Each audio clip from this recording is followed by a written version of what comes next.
I never knew like somebody could play cricket with my nuts like that, you know? Hello everybody, we are the Geeks and the Journeys, and it's me, I'm Mario. Okay, no, I am Enzo. This is my forever The co-host John. Viltrumite. Exactly. It's Today, Peter Cones, everybody. Sam.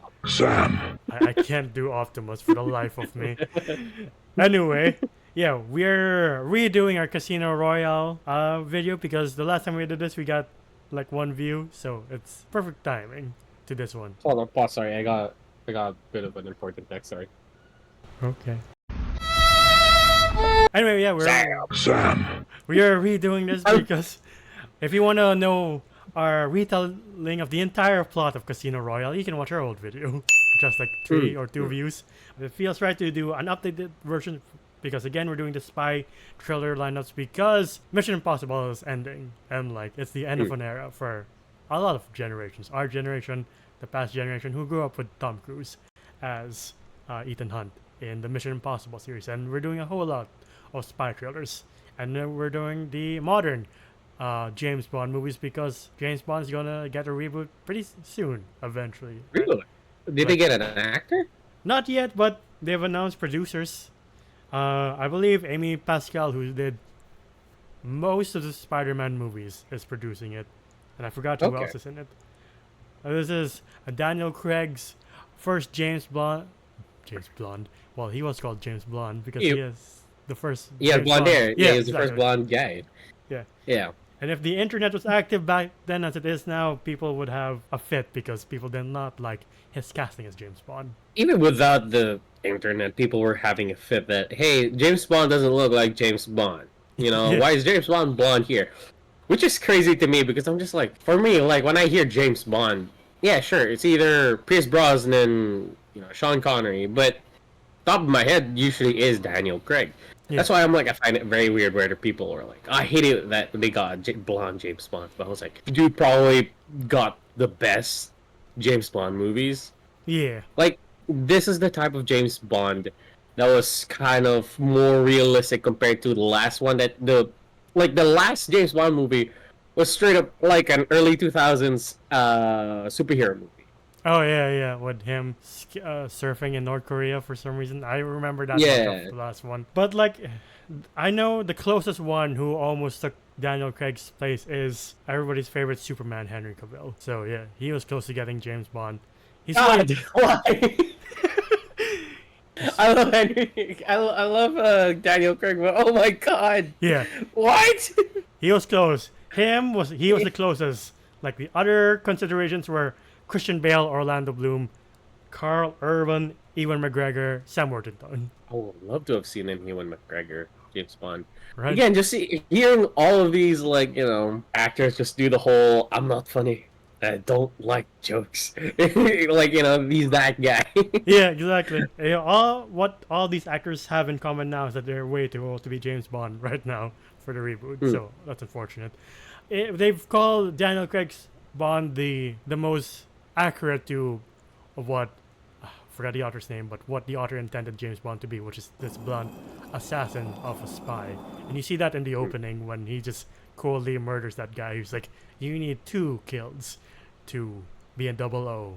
And like I think that's one of the first times ever that you're told how this world really works, aside from like the Cold War stuff. But in a modern day setting, that's how James Bond works. And I find that fascinating that we see a more darker version of Bond. I think this came out at the same time as Batman, and Batman was also becoming darker with Batman Begins and The Dark Knight. Again, I love this entire take on James Bond. It is not comedic. It is not. It isn't like a satire or they don't play around with it.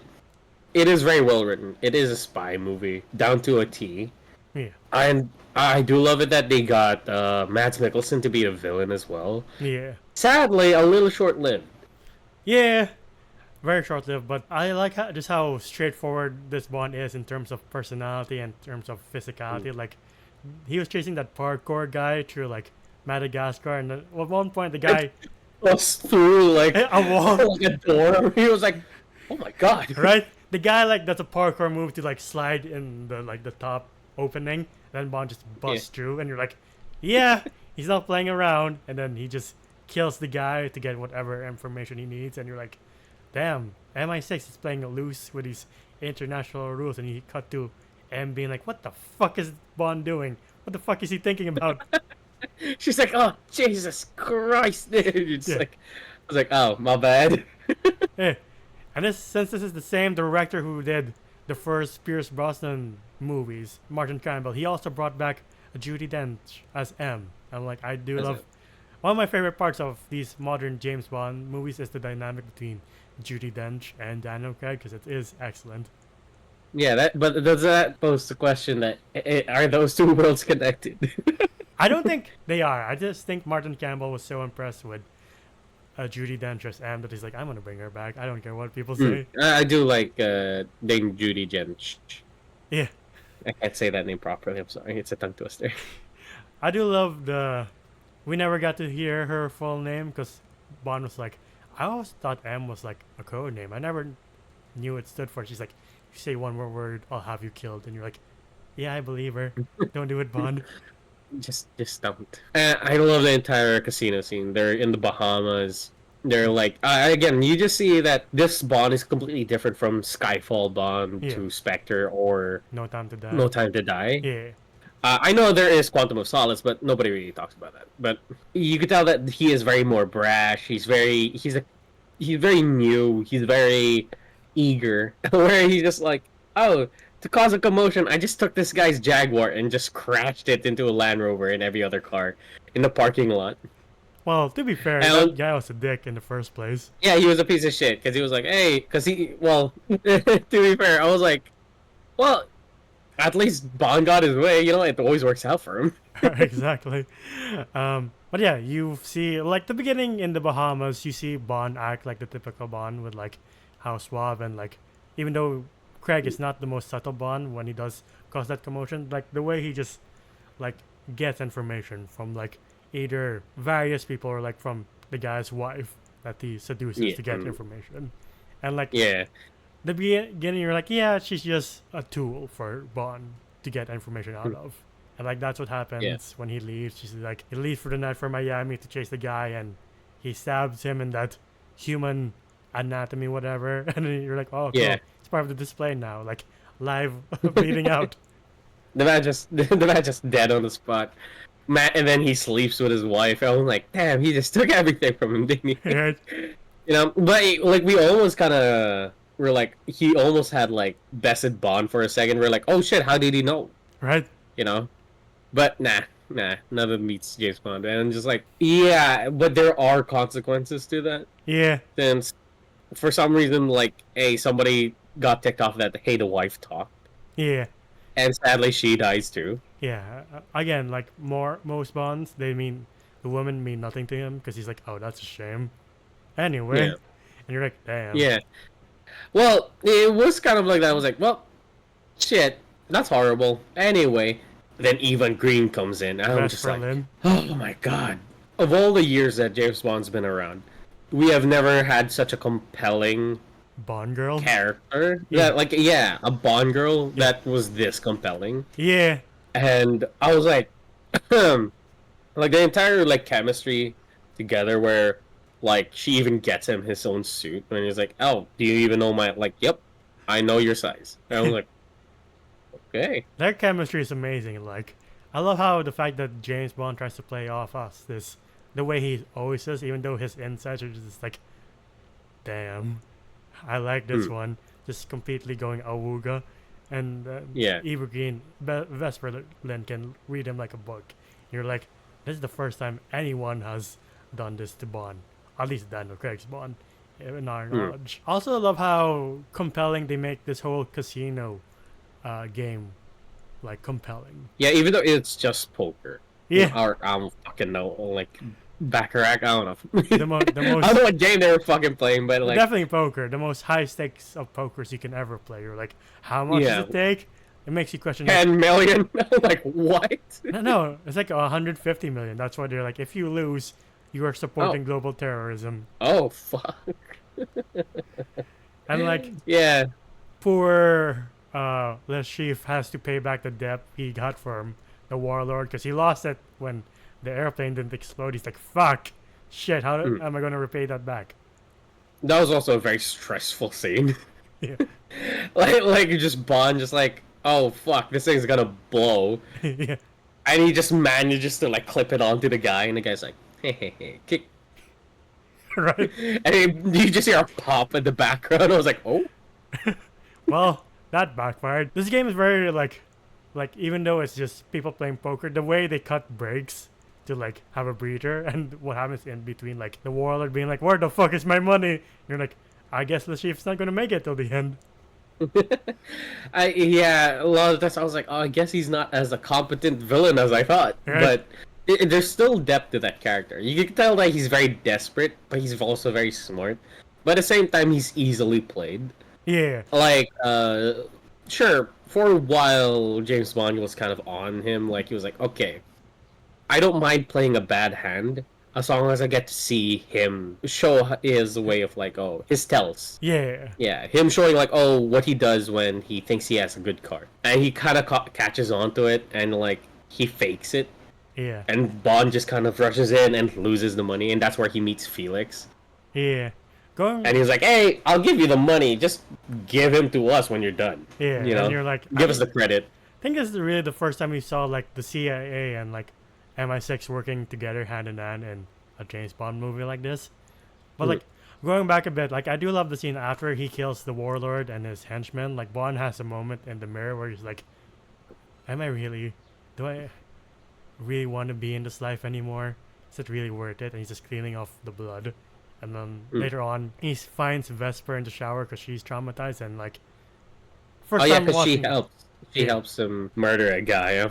Yeah, poor Vesper's just like, oh my god, how is it supposed to be part of this? Yeah, like any other Bond movie, you're like, I guess this is the part where they sleep together, and no, it's just playfully done. You're like, Yeah, it was like, I love how tastefully they handled this like situation. Is that, hey, I'm not here to fucking make out with you right now. You're clearly distraught. You just witnessed or assisted in killing a person. All right, let's hug it out. You know, like I'm just here as a support. And I'm like, this is not the Bond. You know, like if blonde hair was a problem for you, I think you would go crazy with how they're dealing with how Bond is as a character. yeah, You know, like this is very different. Daniel Craig's Bond has more depth than this. yeah. And I love it. But yeah, he loses everything, and then the CIA lends him more money, and then he gets poisoned, and you're like, so many things happening in this fucking poker game. Dude, I got so fucking stressed the fuck out. But the thing is, it came out like around 2006, so I haven't seen it in like theaters. So I know that there are other fucking movies, but when he was like trying to defibrillate himself and fucked up, I was like, what? What? Right? And Vesper has to like come in and just like punch that thing. I watched this after seeing like Skyfall, and like the first time I saw that, I was like, I could have sworn there were more sequels with this man as James Bond. What the fuck is happening? I guess it's an anthology. Exactly. Like, so is Skyfall a fucking prequel? Damn. Yeah. And then I love how he's like, I'm sorry, that last hand almost killed me. And the chief is like, are you fucking kidding me? This man doesn't die. You see like Bond come in and he's just like sweating bullets. It's like Oh man, shit. Anyway, back to the game, and the chief is just like, yeah. God damn it. And then Bond wins all, but like the chief, through his friend Matthias, who was disguised as Bond's friend, like they kidnap Vesper, and then the chief just tortures Bond in the most simplest of methods, and you're like, yeah, I don't think spy life is cut out for me. Yeah. Oh my god. I never knew like somebody could play cricket with my nuts like that. You know? Oh, what are you talking about, man? Right? Like he has like this thing that would like wrap around the chair Yeah. and just hit you right in the loins. I'm just like, oh my god, stop!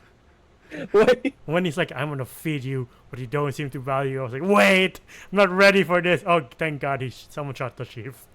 Yeah, that was the part where I was kind of just like a little thrown off because the entire time our bad guy was Lashif. Yeah. Our bad guy was Mads Mikkelsen, and like, yeah, I get it that since he lost the game, he can't pay off all the people that he owes. So they come in and just like pop. I'm just like, okay. I was kind of getting into it, you know. I was kind of accepting that this is the bad guy. Yeah, I mean, But then now they just took him away. I'm like, okay. now we know the overall bad guys for this entire Daniel Craig franchise is Spectre. So knowing that Spectre was the one that took out the chief and that caused all the pain for Daniel Craig has to endure in these movies, I'm like, oh. In terms of an overarching villain, it's interesting, but at the same time, they're so inconsistent with the movies. Like the next one is Quantum of Solace, where it's just fucking boring. You're like, how is Spectre manipulating Bond again? Seems to be doing jack shit. I don't know. But that's for the next movie. I don't even know if we're going to do Quantum of Solace since nobody saw that. We can. Anyway, but yeah, since Vesper entered his life, Bond has been considering not being in this life, in the spy life. And like, that's, he commits to it. And like, everything's going well. They're starting a new life in Italy. And there has been no deposits made into the government of the UK's bank. And you're like, excuse me? Thought you won $150 million. What do you mean? Yeah, where the fuck you go? And we find out that Vesper ain't who she says she is. Yeah. She's clearly working for, well, Spectre, technically. And clearly it breaks James Bond's heart. Yeah. And yeah, it does suck, but we later find out that she kind of did it for him. And you see James Bond is like already planning retirement. He's like, all right, how the hell do I get out of the MI6, you know? Yeah. Like, about to send his resignation and ready to live like a happy life with Vesper until, you know, shit hits the fan and a building falls on them. And Vesper just resigns herself to her fate. You're like, fuck. And then you... Yeah, that, not gonna lie, that shit was heartbreaking. Yeah. Like, how desperate he was trying to open that gate. Yeah. And the entire shootout, too, was actually great. Yeah, with the Mortal Kombat ending. We're like, fuck. Jesus Christ.